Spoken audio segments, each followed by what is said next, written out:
బెంగళూరులో నీటి కొరత తీవ్రంగా ఉంది. స్నానాలకు కాదు కదా, గొంతు తడుపుకోవడానికి కూడా నీళ్లు దొరకని పరిస్థితి నెలకొంది. దీంతో ఐటీ పరిశ్రమ కీలక నిర్ణయం తీసుకుంది. ఉద్యోగులకు వర్క్ ఫ్రం హోం అవకాశం కల్పించింది. మరోవైపు నీటి కొరత వల్ల గార్డెన్ సిటీలో మొక్కలు ఎండిపోయే పరిస్థితులు నెలకొన్నాయి. బెంగళూరు మహానగరంలో నీటి కొరత తీవ్రమవుతోంది. జలవనరులు అడుగంటిపోవడంతో నీటి సరఫరాకు ఇబ్బందులు ఎదురవుతున్నాయి. బెంగళూరు నగరంలో రోజుకు 2600 మిలియన్ లీటర్ల నీరు అవసరం. కానీ ప్రస్తుతం రోజుకు 500 మిలియన్ లీటర్ల నీరు మాత్రమే అందుబాటులో ఉంది.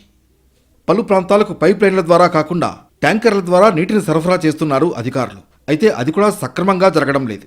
నీటి కోసం జనం పడరాని పాట్లు పడుతున్నారు. అపార్ట్మెంట్ వాసులు వాటర్ ట్యాంకర్ల కోసం వేల రూపాయలు వెచ్చిస్తున్నారు.